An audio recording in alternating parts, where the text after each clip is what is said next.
Namaste. A very, very warm welcome to all our viewers to yet another Dekho Apna Desh 77th webinar of the Ministry of Tourism, Government of India.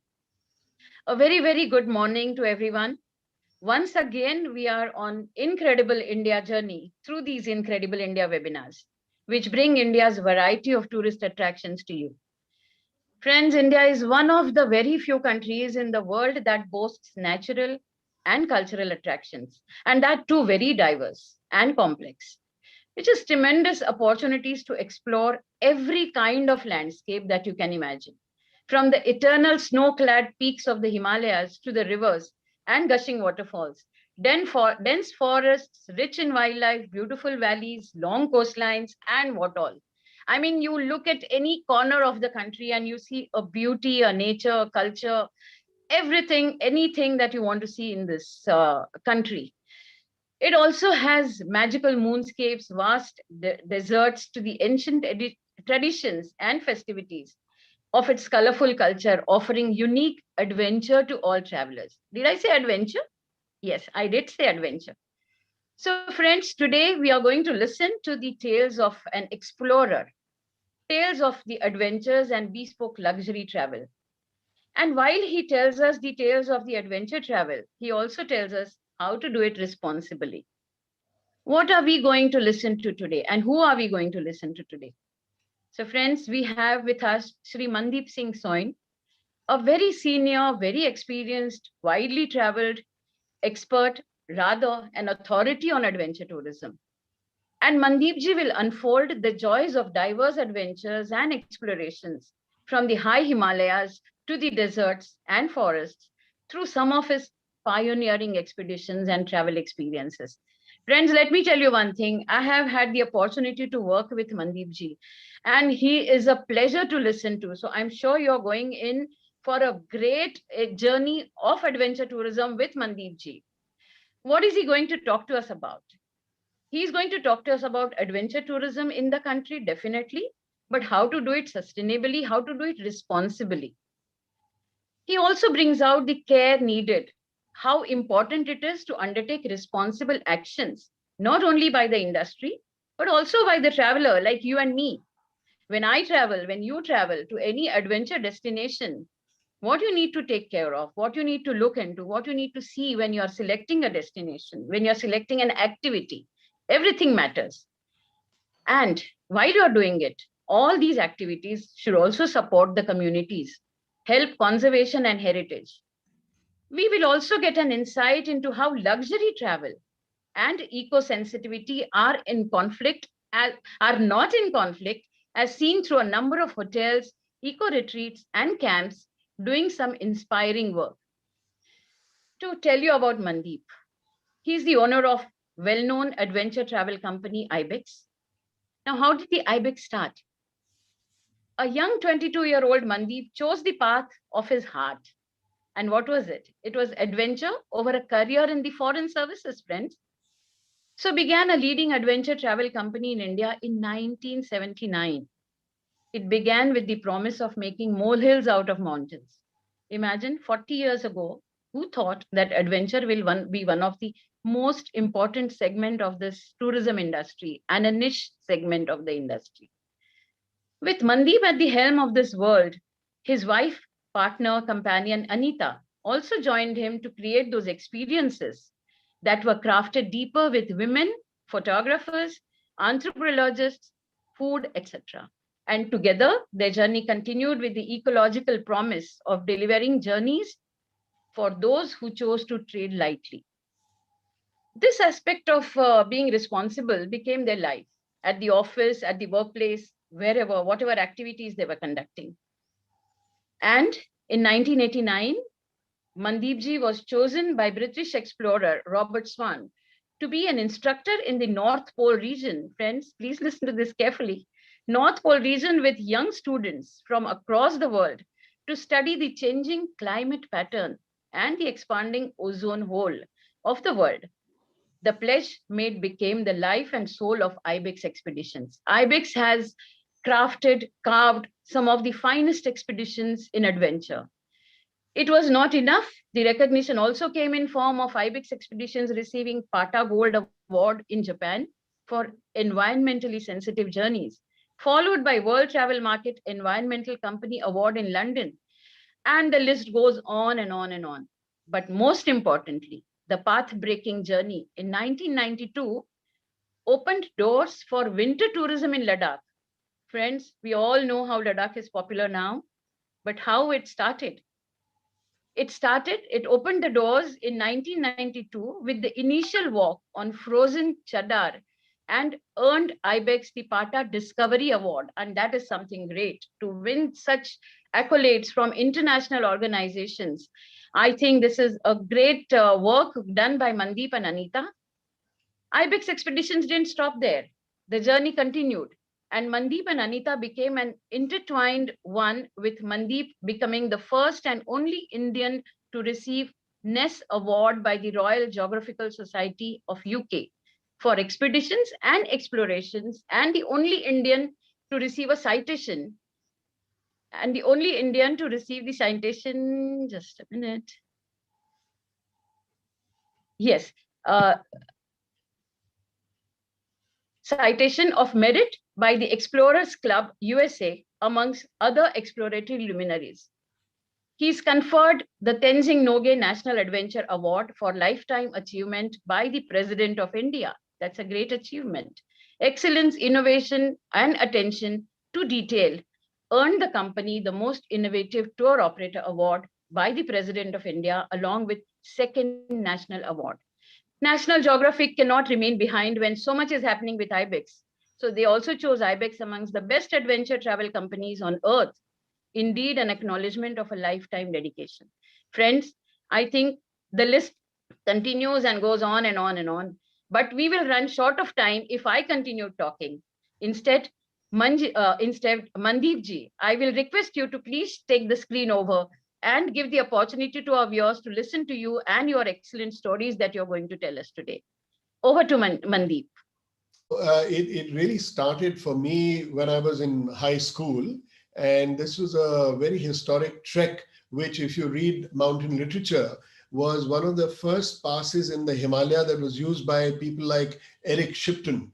And, that's the kind of view that you see. And I thought I'd put in a quote of Thoreau. And he said, the question is not what you look at, but what you see. And for me, I guess, like many human beings, we see the beauty of the Himalaya, and we see the beauty of these wonderful edelweiss flowers. And I guess it's things and moments like this that you really fall in love and get trapped by the Himalaya, by the adventure, and the moments that you enjoy. And this is one of the luminaries, Sir Edmund Hillary, who I was, of course, lucky to meet. But his was the first book that inspired me, which said, and the title of his book was Nothing Venture, Nothing Win. Basically saying, get out of your asses and do something, and you can expand boundaries, and both personally and physically and mentally. These are again some of the other really nice books that I recommend of Frank Smythe, who were the earlier British explorers and climbers that came into this valley of Nanda Devi, and they climbed Kamet and so on. Of course, in the Indian context, we are possibly a touch more humble, where we don't say conquered. We say that the mountain has allowed you to climb.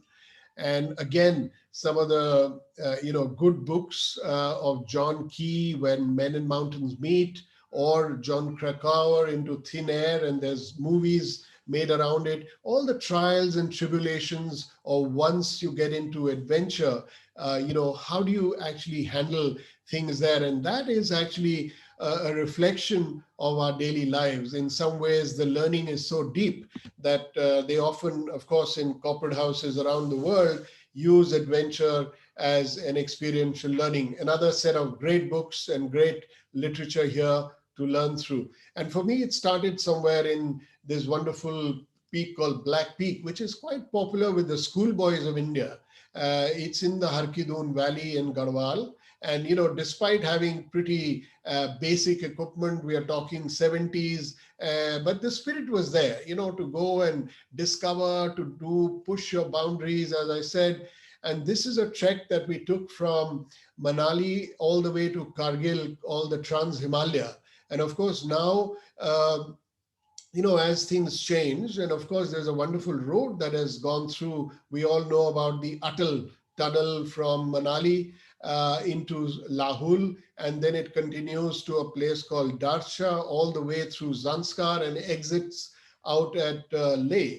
So these treks, of course, will no longer be there in the same form. But every time you have road development, you can always choose many other different sort of treks, and it's well captured in this book of Mike Harding. He's written it in a pretty light-hearted manner, and this Brit who came and trekked through the entire passage. And not only did he do it from one side, but then he said, I've got a perspective only from Manali to Leh. Why don't I do the next time from Leh to Manali? So, like a good, eccentric, crazy British trekker, he did it both sides. This was my foray into the Nanda Devi sanctuary, which is now, of course, regrettably closed.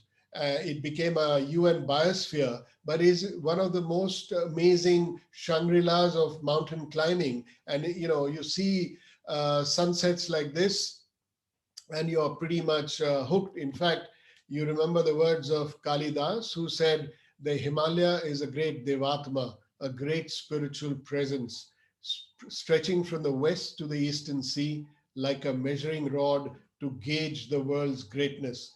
And I think it's moments when you're with yourself in the Himalaya that you tend to, really dwell on these finer sensibilities and thoughts. And that, of course, is the entire massif of Nanda Devi. And Nanda Devi is on the left, and the main summit is on the right. And again, there's an incredible amount of literature written around Nanda Devi.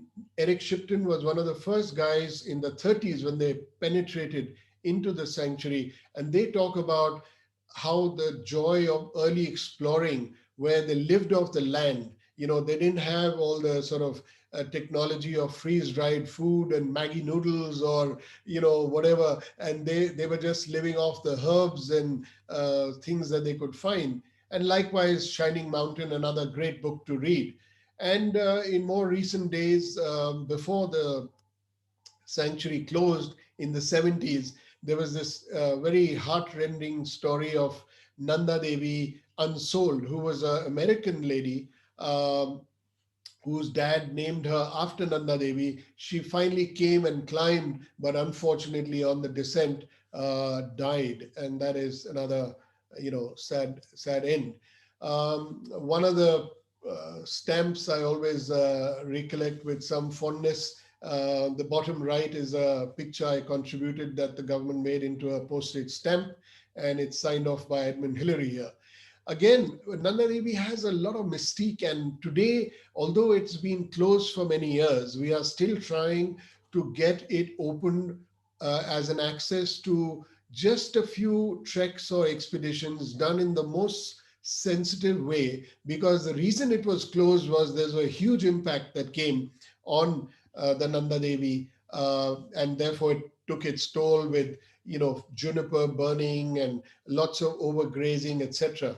And this is the author who wrote about the plutonium pack that was kept on Nanda Devi, and it's been in the news more recently. And again, there's an interesting book by Captain Kohli, who was the leader of that expedition in the 60s, and that's Spies in the Himalaya. Well, in Delhi around the 70s, as I always say, that you can find adventure pretty much anywhere.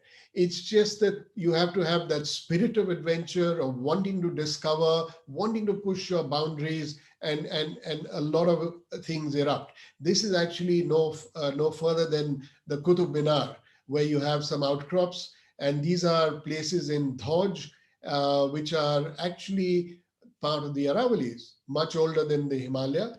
And we were able to do some very nice rock climbing. And today, rock climbing as a sport and as a, even for travelers, they are now coming to India, to different parts, to just do rock climbing.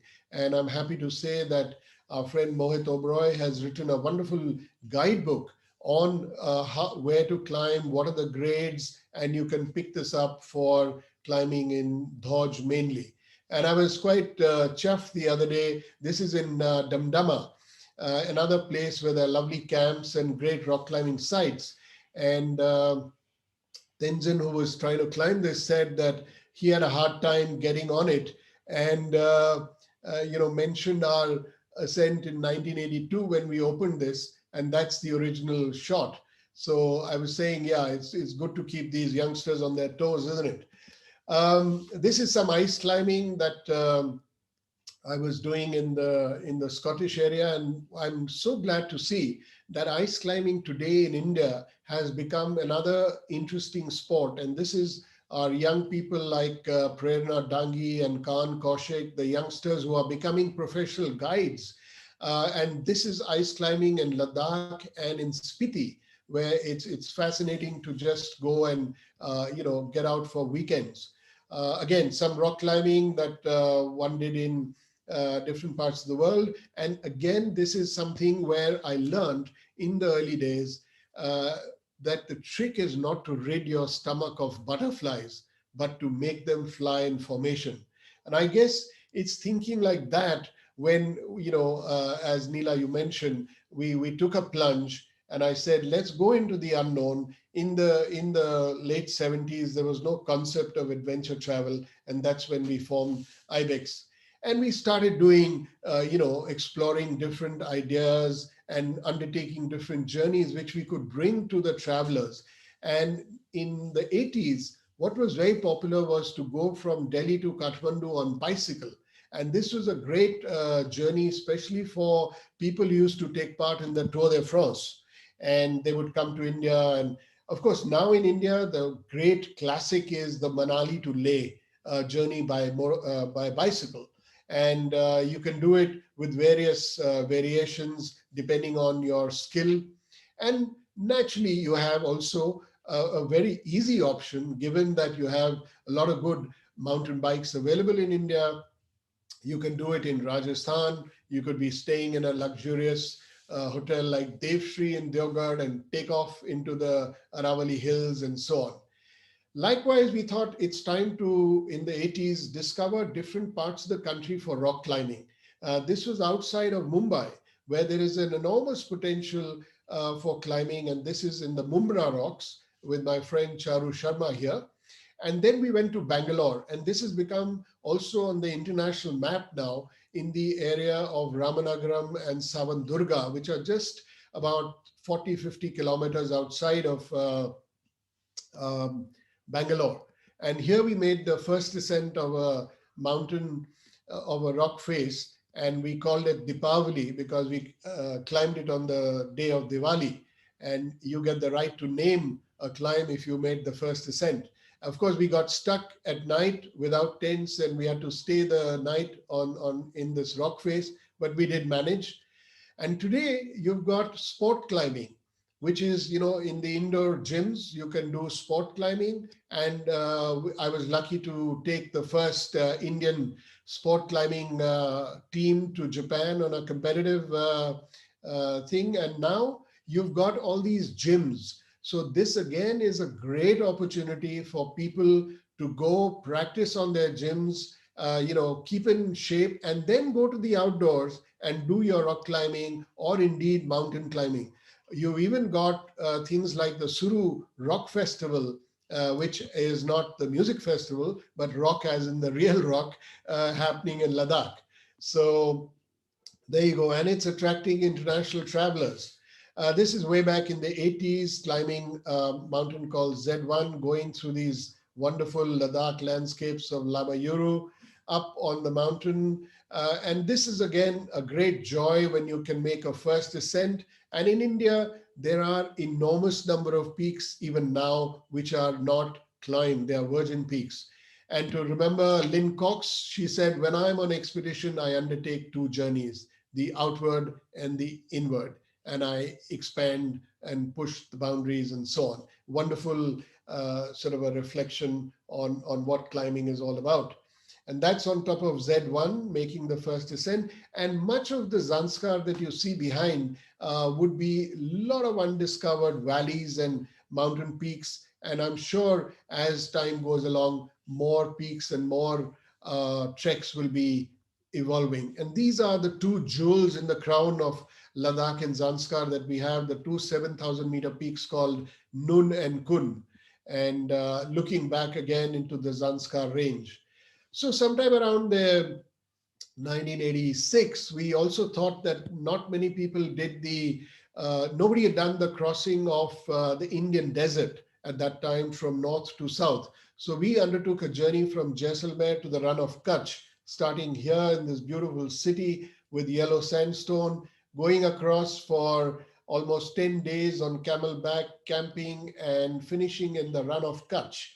And today we are happy to see that there are many camel safari experiences that people can enjoy, not necessarily the back-breaking ones like the long ones we've done, but also doing it through luxurious settings like, say, the Serai of Sujan, which is a beautiful tented accommodation in just outside Jaisalmer, and taking it in a really deluxe way. And of course, you have activities like riding local trains, not the exact way of riding I would recommend, but as an adventure traveler, I think I got away with that one. Um, Coming into the valley of Gangotri, which is the artist's rendition of the Bhagirathi peaks over here, we went to climb Mount Meru. Again, enormous opportunity for it's like a climbing mecca in the valley of Gangotri. You've got many peaks beyond 6,000, going up to 7,000 meters. And if you're a trained mountaineer or you want to be trained, some of the mountains you want to climb are possibly in this region, as well as a climbing school, which I'll come to later. So one of our attempts was on Mount Meru. The idea was to do a first Indian ascent of a slightly harder route or a slightly alpine type of new climbing techniques where you would not use guides, no Sherpas, no tents, and you would only bivouac. So we were hanging on the rock faces and trying to just push the sort of limits of the kind of climbing that you could do. Here at the last day, excuse me, excuse me for that. Just when we were hoping to reach the summit, we couldn't make it, so we had to do an emergency bivouac. We didn't even have our sleeping bags that night. We just had a sheet of waterproof cover, but we managed to make some bad jokes and stay awake. And the next morning, we were lucky to make the ascent of this wonderful Mount Meru peak. And that's an artist's rendition of many of the peaks of Garhwal, looking at Trisul. And these are some of the climbing schools. I mean, if you're enthused to go into the mountains and do some climbing, it's always a good idea to be trained first, of course. And the government offers very good climbing courses, which are not expensive at all. So that's a good way to go, either in Uttarkashi or Darjeeling, or there's now even one in Arunachal, apart from the ones in Gulmarg and Manali. And it's all coordinated by the Indian Mountaineering Foundation. There's also some good literature to subscribe to, like the Outdoor Journal, the Indian Mountaineer, the Himalayan Journal. Gives you a lot of good information on the peaks and passes around. And that is good old Ladakh and Zanskar, where you can also go not as a expeditioner alone, but you can also travel in some element of comfort. This is Stoke Palace, a beautiful blend of using heritage and offering accommodation, and to be able to stay with the family who owns it. It's quite special. This is Shea, an artist's rendition again. And you've got some amazing luxurious camps who are also very sustainable in their operation, the TUTC in the area of Leh. You've also got peaks like the Stoke Kangri, which are trekking peaks. You can climb or attempt to climb them in winter, which I'll come to later. And now the Siachen is opened again with special permission.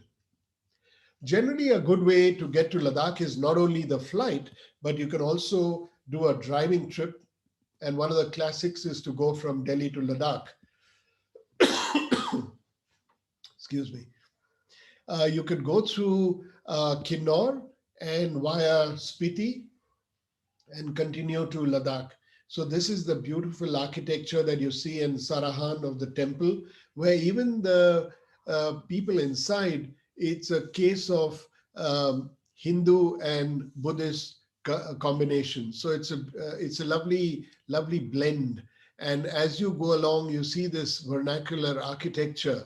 And to some degree, we are losing this, but that's another story that we have to keep at it to try and restrain the amount of modern brick or cement and glass that is coming in our pristine Himalaya, and we are losing touch of this vernacular architecture. But that's an ongoing debate, and Tabo Monastery, something within Spiti, wonderful, old, more than 1,000-year-old structure. We were there at a Kal Chakra, lucky to have blessings by the Dalai Lama. And this is the kind of terrain that you can do for your off-roading. And we went via Somoriri, which is the other big lake, as we all know, apart from the Pangong, which is more famous. And another artist rendition by Amita Dev on the Karzok village. And it's just beautiful to actually visit the Himalaya, even for painting expeditions, actually. Now we get into the Zanskar Valley, and what you're looking at is the wonderful mountain of Nun and the approach by road. So some jeep safaris like this are hugely popular, passing these chortins, coming to places like the Ringdum Gompa, made famous in many books and artist renditions like this one. That's Anita playing the fool with some monks happily on an iPad and continuing the journey towards the heart of Zanskar called Padum. And this is over the Penzila Pass, which, even as a casual tourist, even if you're not a climber or trekker, it's a marvelous journey to undertake, meet some of the local people of Zanskar, understand their lifestyle, and it's just good immersion. And if you want to read something which is hard to get, is an amazing book by Antonia Deacock called No Parda and Padam, and talks all about the polyandry and the customs of the Zanskaris and how they survived. And it's amazing. And of course, luckily, we have this entire region now becoming a great river rafting journey, which was started way back in the late 70s, discovered by the Americans who were big into rafting. And this was supposed to be India's Grand Canyon, as it were. And this is the Karsha Monastery, which is always a delight to visit. And that's the gorge of Zanskar, which many good adventure companies now offer. And I, personally have done it once at least every 10 years because it's an amazing journey and some beautiful sunsets and moments that you would get. And these are from the early days, as you can imagine, with the rafts were still A1, of course. And that's going through the rapids. You can get to almost a grade 5, which is the highest that you can. And having been to this area many times, I was quite inspired by the books of people like Olivia Folmy. It's good to see you, Rupinder, for joining in. There you are. Hi. Hi, Mandy. Yes, You. there I am and enjoying the journey through the Himalayas. And yes, and I was just going to in fact ask you to also, because we are in very different and beautiful terrains, to indicate that how does the stay part work? Are there enough places? Are there homestays? And how does one get in touch with them? Yes. Well, I think, could you get my question? Yeah. Yeah, in most of the places, of course, when you're doing adventures like the river rafting or treks and all, it's all camping based. So you will have to have an operator or you'll have to be self-equipped to do it all. But wherever we come to principal cities like Leh and so on, they will all be accommodation based. And later in the presentation, I actually list out some of the nice, boutique places which also are very sustainable. So you could even do things like certain jeep safaris that you can go from hotel to hotel or guest house to homestay and mix and match, and that's left to the skill of the tour operator to put it all together for you. But otherwise here, of course, it's all camping based.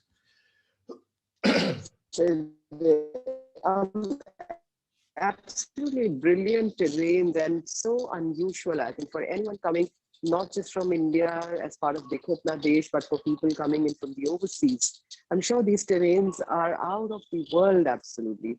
Carry on, Mandy. I'm Yeah, just yeah. No, like the Americans called it India's Grand Canyon, and I think that was a great compliment to us because it's an amazing gorge. And this gentleman came and wrote a brilliant book about the Zanskaris who used to walk on the river Zanskar, and that inspired us to come to your ministry actually many years ago. And between the Ministry of Tourism, the Department of Tourism in J&K, and our company, we made an Indo-British expedition that actually studied Zanskari lifestyle in winter and walked along this entire river and converted it into what is now a tourism product in order to also open the Himalaya for winter tourism.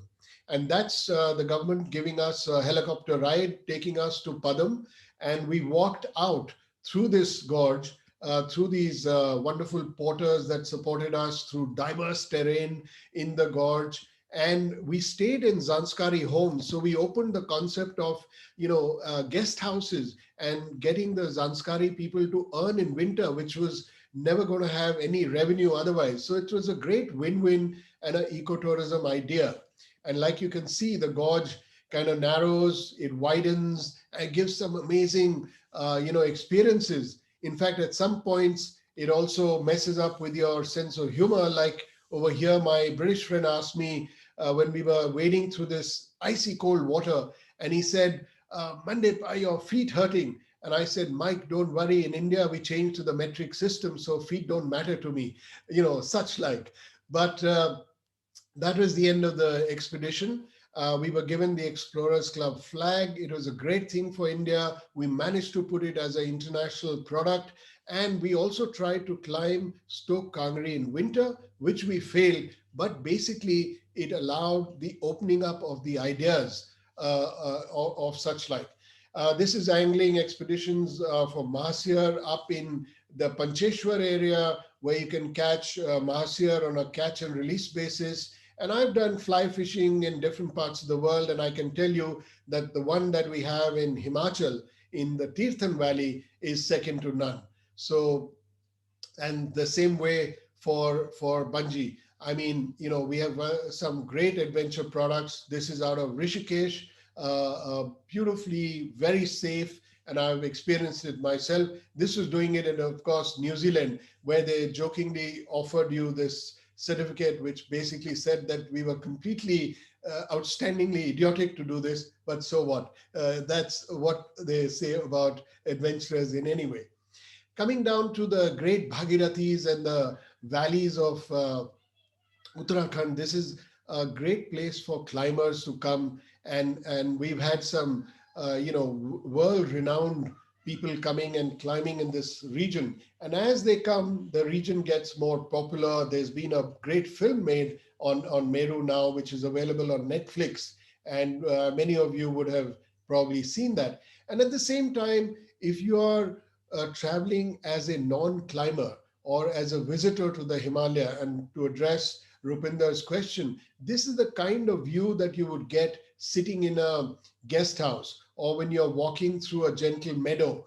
You want to choose somebody from an operator which is ATOI recognized or IATO recognized, because there's so much there that as a consumer, you need to know who to travel with. And these are people who follow government guidelines, are recognized by the government and so on. So that's not a bad idea. And these are the kind of views that you would get sitting in these amazing guest houses or boutique properties, like say the lodge over here called Mary Budden in Binsar, or the Sitla estate in Uttarakhand. And these are the joys of the Himalaya. You could go for simple evening walks or stay at Jilling terraces, and or the stylish Kumau, which is based on Jeffrey Bawa sort of architecture. And all of these have a real connect with their local communities, and the fact that they offer you local produce and such like. So I'm particularly pleased that all that kind of happens. This is looking quickly towards the east into Sikkim. Great opportunities there. You can do the classic trek of going to the Kanchenjunga, the Zongri trek as it's called, the Zongri to Gochala trek, and under the massif of Mount Kanchenjunga. Further up into Arunachal, you can visit the famous monastery there.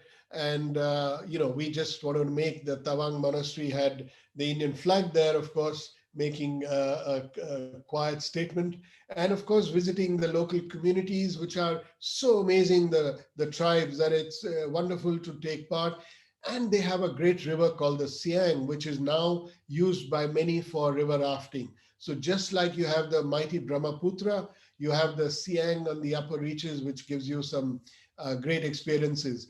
Nagaland, another wonderful experience where, in fact, in one of the experiments with the state government and the forest department, the entire village of Konoma took a pledge never to hunt the birds and the pheasants, and instead get tourists who would go for bird watching and earn money through that. We've also been to Andamans to, again, it was an international ecotourism and volcano expedition to map what kind of tourism we should do in the Andaman Islands. And again, supported by the Ministry of Tourism, and we gave a white paper on this, on what should be the future of tourism. And one of the things we said, do not let tourism come to the volcano island. It's too fragile. Do not let them go to the Nicobar as yet. Let's develop the Andamans and do it in a sensitive manner. And this is, of course, our visit to the Nicobar. And I'm glad to see that people like Barefoot, and even the Taj have made very, very sensitive accommodation now and giving back. This is an expedition to Chambal, where we are trying on 2 expeditions. We've actually been to the local communities, and that's the previous Tourism Secretary Sujit Banerjee with me, where we are trying to tell the local people that, guys, stop kidnapping guys, take on to tourism, become naturalists, become guides. You're sitting on a haven of biodiversity on this Chambal ravine and on the river that has so much. And our journey on ecotourism and environmental sensibility started many years ago, and we've been trying hard within the industry and the travelers to talk about how important it is to put a light footprint. And here we have some of the luminaries like Reinhold Messner and Captain Kohli, and he endorsed our efforts for what we are doing in sustainable tourism. And that's Edmund Hillary, also part of the Himalayan Environment Trust, and he gave a lot of jewels of thought. And personally, like Neela said, I did make a pledge, and we've carried that through so that we don't have situations, hopefully in the future, like this in the Himalaya, where people dump everything down a ravine. And to that extent, I think agencies like us and many others are bringing back, because what you pack in, you pack out. And somewhere along the line, we formed in about 2008 the Ecotourism Society of India at the behest of the government, which is now happily called the Responsible Tourism Society of India. Some of the people who were the founders, between travel industry, between government, between parliamentarians, and so on. And now we also have a list of honorary members, and with their guidance, we are able to now secure the future of tourism, or we are trying. It's still an uphill battle, because not only do you need good government policy, you need a great industry to lock in And finally, you want the traveler to be as responsible. So here we have the responsible traveler guidelines. And these guidelines, which are available on our website of the RTSOI, it basically tells you what you can do, that even before you leave, are you willing to choose the right company? Are you willing to choose the right hotel or the accommodation that is more in tune with environmental practices or a give back to communities? Would you be able to bring back garbage, for example, or dispose of it, a little more sustainably? For example, one of the big campaigns now is that, for heaven's sakes, do not buy mineral water bottles in plastic. Just carry your one water bottle right through the trip. And you'll be surprised that small actions like this, when you replicate it and you multiply it by the number of people who would stop, you would literally save millions and millions of plastic bottles. So it's all there on the website for people to read and sign up. And if you do that, then obviously we leave a better planet for ourselves. And we have the backing of the ministry, the IUCN, the Wildlife SOS, and so on. Excuse me. And talking of Wildlife SOS, I have to say, many years ago, we were asked by the government of Kerala to undertake an elephant expedition. So we did the first elephant expedition in the country for 101 kilometers. At that time, totally unaware of whether this might actually be a little anti-animal and not the most friendly thing to do. And even Kerala used to mount these elephant marches, which they stopped due to the awareness. And today we are in a great debate on how we want to use elephants. And ultimately, the goal is that we should stop, domesticating wild elephants, because there is a campaign with Wildlife SOS which is called Refuse to Ride, which a lot of tourism organizations from around the world are doing. But what we are saying is it has to be a judicious balance between giving them the employment as well as making sure they are kept well and that they are not subjected to all the ills, because the domestication process is so terrible. And this was proven by many other great initiatives like, turning poachers into naturalists in Kerala, in Periyar. And that is a wonderful product now where you can go support local communities. And just by your presence in going into this wonderful area, staying in some great resorts like the CGH Earth, Spice Village, or using Kumarakam, the Coconut Lagoon, or some nice, stylish, houseboats, or the Brunton Boatyard. All these belong to companies that are sustainable and deeply believe in, doing the right thing in terms of a light footprint. So you want to do stylish, you want to do, luxury. It doesn't need to be in dissonance. And the same way with our wildlife parks. When Taj Safari started in India, I think they were a game changer. They heightened the kind of quality of guiding, they heightened the quality of accommodation. And through that, I think the industry by and large has come to a point where Indian wildlife experiences are on the map. And this is the Samod Safari Lodge in Bandhavgarh, or the Bhagwan in Pench. And like that, you have many, boutique properties in Ramatra, for example, or you have the Sherbag of Sujan, and they all offer, even the Amane Khas, they all offer some very unique experiences, whether it's for bird watching or it's for going through the villages of Rajasthan, which we as Indians sometimes don't recognize, that there is so much about India that we don't know. And if it allows you as an adventure traveler to get to the hinterland and to get some great interpretation as well, then it's awesome. I mean, this is a place called Javai, which is in Rajasthan. And even though it's not a wildlife sanctuary, the leopard sighting here, along with these local people who've lived in harmony, is quite a story for a full book, I think. And that's how you observe the leopards sitting there. And I think that's pretty much my story, which I think I've done just about in time. Maybe the last few slides I might have got knocked off only because, oh no, they are right here. Um, uh-uh. Oh yeah, sorry. Yeah, such lovely pictures, Mandy. And Thank you. there is the urge to just get up and travel. I think it's immense. Yeah. Okay, sorry. Can I just take 2 or 3 more minutes? Or we, Absolutely. yeah, Please do. No, no, go ahead. hang on. Anita, hang on. You could show us some more pictures. There's Where's, amazing pictures. was here. Go to your page. oh dear. Oh yeah, here. I am screen sharing, no? Yeah. You can see. You can see. I know the thing was. Okay. Oh, what the heck? It's all right. It's all right. We are waiting. Not to We can worry. see. So, yeah, we can see. Yeah. Hi, Neela. Hi, ma'am. Good morning. Okay.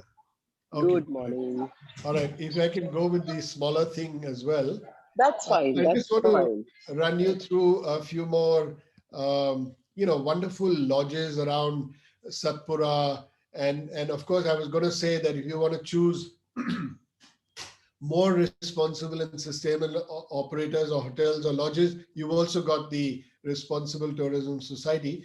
And I want to say that India is moving forward even with our national park policy with, allowing walking safaris. And this is the only park in India so far that allows you a walking safari, which is an absolute treat to walk through this and to see, the birds and animals, to camp in a fairly deluxe way, and lots of lodges that you can come back to. Recently, we've done an article last month on some of the key eco retreats around the country, and people can read that for whether it's Puducherry or it's Karnataka or it's in Lonavala, and all. One of the threads is that they are all doing a massive give back or a massive or a lighter footprint, so that they're all eco.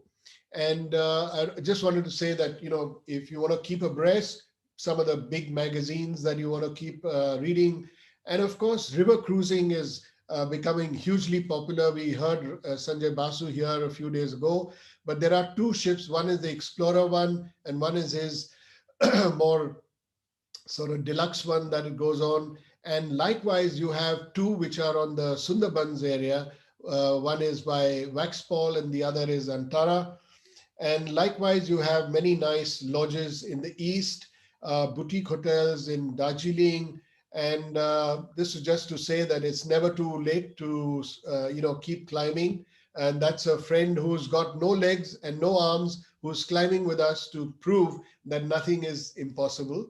And for people like iconic Chris Bonington, he's in his late 80s and still going strong. So there's no reason for us not to get off and do something and experience the joy of India. And if we can do it in a light footprint way, so much the better. And as I always believe, wealth is not about acquiring possessions, it's about acquiring memories. And might I just close by saying that if we really love our planet, then let us think of the definition of love by Saint Antoine d'Exupéry, who said, to love is not to look at each other, but to look together in the same direction. So I am hoping that the government, the industry, and the traveler comes together, and let's look all towards in the same direction.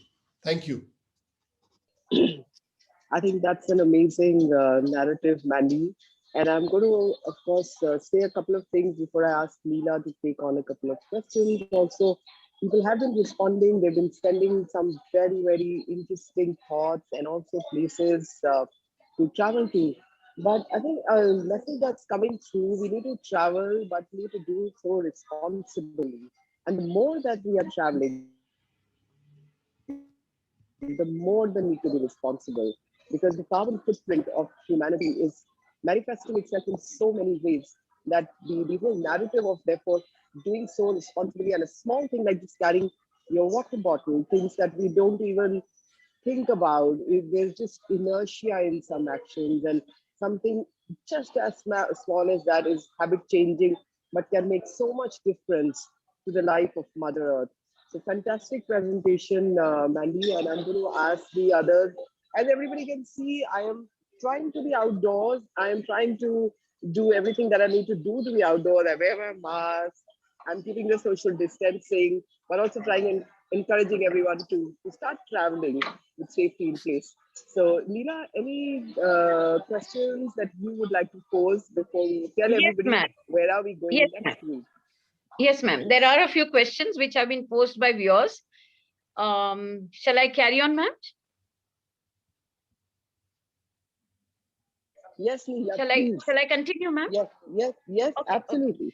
Mandipji, brilliant presentation, super images. I think everyone must be so excited to see these images and wanting to go to these places. But I'm sure everyone doesn't know how to reach these places. So how do you tell people that, how do they select the agency, or how do they select according to their age, according to their capacity, which adventure that they can go for? Or some suggestions, some valid suggestions or views from you for these adventure people who are looking for adventure tourism? Yeah, no, that's a great question. And I think, as adventure travel is growing and as there are more and more people in the market, naturally there tends to be some confusion. So my suggestion would be that people should always look for certain certifications, which, the Ministry of Tourism along with the industry has worked very hard to bring up. So the first thing would be that if you were going on an adventure, I would recommend look for the company that is saying that I am adventure tour operator approved by the Ministry of Tourism. So Great. that's your holy grail. Then you could look for, does he have an accreditation with the Adventure Tour Operator Association of India? And finally, you could also look at, are they members of the Responsible Tourism Society of India? And, so these two or three would be the generic things.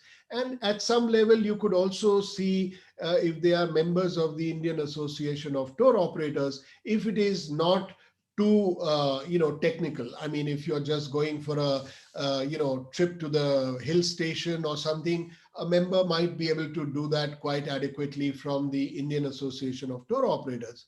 So these would be the three or four that would be very useful to look at.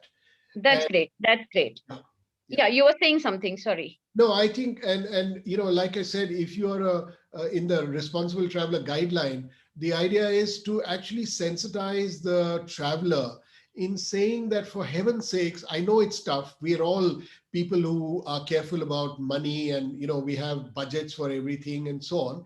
But maybe that should not be the only deciding factor. If you can give 20% more value, or uh, sort of a leeway to people who you find in your research are tending to say that they are more responsible, or they are more sustainable, or they have a practice, or they are certified, then would you not like to choose them? And I think post COVID, the surveys that are done, it's very heartening to note that 60%, according to a booking.com survey, said that they would choose sustainability over price. So that is Absolutely. very heartwarming. Absolutely. I think that's a great input. Yes, yes, Mandip ji, absolutely. there In is fact, I one wanted question to from. add. Yes, ma'am. Yeah, I just wanted to add on that. In fact, that one of the things about COVID, in fact, has been that people are no longer interested in staying those brick and mortar 500 plus room hotels, and are actually seeking out going to places, just the ones that Mandeep has been showing to everyone. I think it's a great opportunity for us to remind everybody on how to get closer to nature and yet be responsible. And that's why I can see the feedback that we are getting from some of the viewers, and I think it will leave people with a lot of thought on how to structure a holiday and how really to go back and connect with your own self, connect with nature, and create some amazing memories for yourself. Go ahead, Leela. Huh. Ma'am, there's one more question, Mandip ji, that what about the permits? Because all these areas which you showcased in the mountain region, I think some of them need permits, inner line permits, or permits to visit these sites. Does the agency take care of everything, or does the individual have to take care of everything? No, I think that's where the role of the tour operator comes in. And right from the permissions to the logistics to the organization, especially if you're going into mountain areas or treks or expeditioning, these are fairly complicated things to do on your own. That's why you need the tour operator, which is why we have a rocking industry of tour operators, and I think it's their thing, and they would be the ones that would actually be like semi doctors, if you can. If you say, look, this is my experience in the outdoors, or I'm a beginner, or I want this level, that's when they by and large would be able to adjust and tell you, okay, you need to do this particular trail or that particular trek, etc. So you have to depend, but like I said, you need to make sure that you have the right The person right on the other end, agency. obviously. Absolutely. Yes, So yes. yeah. Yeah. We also So, have few of the industry members in our group as viewers. One of them has posed a query: how do I reach out to the people who are interested in ecotourism? Person who runs the ecotourism and sustainable tourism agencies, but doesn't know how to reach out to those people. Well, one of the things would be to obviously join an association like the Responsible Tourism Society. You become part of the movement. Luckily, you all are encouraging people who do the right thing. So you've given a link to the RTSOI on your Incredible India website. So that could be a gateway to, people at least coming and checking out. Like that, there is vibrant social media, and of course, a little bit, one has to try innovative thinking on your own and align with movements or align with places that are promoting those kind of products. So I don't think that's a major task, but yeah, these are some of the ways to connect. yes. Also, there are people. Okay, There is couple of there is a things that query are which coming is, in. sorry, ma'am. Leela, I Huh, think ma'am. people are just wondering on how they can access the presentation if they haven't been either able to join live, or even if they have, but they want to revisit the entire thing once again. Especially when you plan to travel, that's the time to access all the content viewers. And so we would like to inform all of you that the recordings of all the webinars, including the one that has been done today, is going to come up on the website of Ministry of Tourism. It goes under the banner Dekho Apna Desh. That's what we are trying to do. Dekhiye aur dikhaiye apna sundar atulya Bharat is what we say. So please go to the website of the Ministry of Tourism under the banner Dekho Apna Desh. You can access any of these 76 earlier done webinars. And we are just going to keep going because I must also therefore comment on another dimension. Some of you asked that we've done travels, we know our areas, we know what we want to showcase. And that's something I always say to all of you. This is your platform. This is your beautiful country. We just perform the role of, as I always call ourselves, sutradhars. We are facilitators.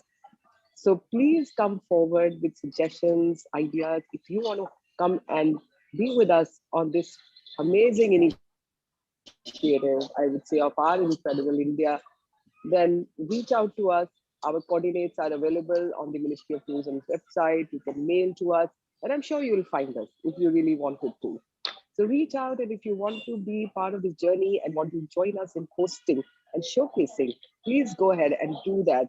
And let this journey of Dekho or Dikhao Apna Sundar Atulya Bharat not stop, therefore. Some of you have also asked the question that could you get a certificate of participation? That had become a huge request from all of you. And so we said, why don't we do something interesting which engages you? So every webinar gets attached with 5 questions which you can attempt. And on your email, you shall be bounced back with a certificate of participation. The answers don't have to be right. It's just that they're out of the content which is showcased in the webinar. The idea is that if somebody is taking so much effort of bringing the beautiful country to you, then do join the journey and see what has been brought out. So that's another dimension I wanted to share with all of you, that there are recordings, we will be, and I'm going to ask Neela first to conclude, but before I do that, I'm going to tell you that we did kind of an adventure today, And I am in a South Indian restaurant. You can see things behind me. And so I think we should take you to South India next week and going adventuring in South India. So the next Saturday, 11 a.m., we are going to be doing some amazing adventures in the southern part of India. The story of this incredible country just doesn't end, does it? Leela, Yeah. I'm Thank sure you. we have a couple of more minutes for Sure. you to take questions with me. I will, ma'am. I will. Thank you, ma'am. Thank you so much, ma'am. Yes, as ma'am said, next Saturday, Dekho Apna Desh webinar will be taking us to the southern part of the country through adventures in southern part. Before that, I'll come back to Mandip ji. There is a question: how do you? We have seen some beautiful blend of communities and your luxury travel. How did you explore this? I mean, how does it happen? Sorry, you mean to The say that? adventure, the adventure, and the luxury travel. Yeah. How? I mean, when we think of adventure, we think of all those tedious journeys, the walking, and all those kind of things. But at the same time, we have seen you innovating with some beautiful lodges, the hotels, the eco properties. So Yes. how do you give a mix of these activities? Yeah. So Neela, it's been a journey where basically, apart from adventure, which is, like you said, it can be quite uncomfortable in small tents and, quite challenging physically, etc. Over a period of time, as we did more and more of our deluxe journeys in Rajasthan, Kerala, and different parts of the country, we realized that we could pick elements of that and make our adventures a little more comfortable. And as it is, they were, responsible with community and the other stuff. But we could do a lot of bespoke experiences, and that sort of excited us. And if, for example, on many of our treks, we are able to offer fresh coffee. And not just fresh coffee, but that fresh coffee is from beans that are specially blended for that particular trip. So we've got those little ideas. We can put hot water bottles in your sleeping bag. Our cooks are trained. So there are ways of actually inducting all that and making your adventure a lot more comfortable. So of people that want to do it in a slightly more luxurious or Right, deluxe right. way, there is an option. If you want to That's do it correct. budget, there is an option. So, that's the way it sort of evolved for us. That's exactly was the point in asking this Leela, I question. can't resist. Sure, Leela, ma'am. I Yeah. can't resist. That's my problem, viewers. I think I'm becoming so attached to the whole program. But on this whole thing about stay, and wanted to just share with everybody that on Monday we are kickstarting a campaign in Darjeeling where we are going to be capacity building 450 homestay owners. So we are going to be Oh, reaching wow. out to all those people who, yes, so it's a very interesting initiative being done by the Ministry of Tourism. The East office, which is based in Kolkata, has taken the initiative. Each of the 3 days, we are going to capacity build with 150 homestay owners, thereby reaching Wow. 450. And we're taking a lot of press. In fact, the Honorable Minister of Tourism himself is going to come and inaugurate. The idea behind being that all of us have it in us in showcasing and preserving our culture in one way or the other. You might just have one room, but you could just turn it into a homestay. A few things are all that's needed. And that's the best way as a traveler to really experience tourism and to experience the life of India the way it is. I think, and that's what about India is. It's not just about modern buildings, but the whole thing about the way we live, the way we eat, the way we dress, and the way we sing our songs and things like that, which really showcase you what India is all about. I just wanted to share with everyone that 450 homestay owners are going to be Wow. empowered. And so when you travel in, yes, in the east of India, next time do stay in a homestay. Encourage people to become enterprising and entrepreneurial. Ma'am, that's such a I great promise not to information. disturb again. Yeah, No, no, no, ma'am, it was very interesting. In fact, this Rupinder, could be replicated in every corner of India, ma'am, so yeah. that we have a lot of homestays all over. No, Rupinder, that is such a good initiative you Yes, guys are yes. doing. But I want to also suggest that maybe we can use this initiative to bring about a betterment to the Himalayan regions. And, during the lockdown, I was in the hills for a period of 8 months. And what I saw was that the local communities there, although they can accept the guests, they do not have a good garbage disposal mechanism. Now, if that one single thing of solid waste disposal can be tied in with the local governance, I think we could do a signal, sort of tourism could be seen as a force for good. Otherwise, you will have a lot of garbage coming in through these people who these local people will not know how to dispose. So that could be a nice thing for us to dovetail and make sure that that happens with the help of the local governance.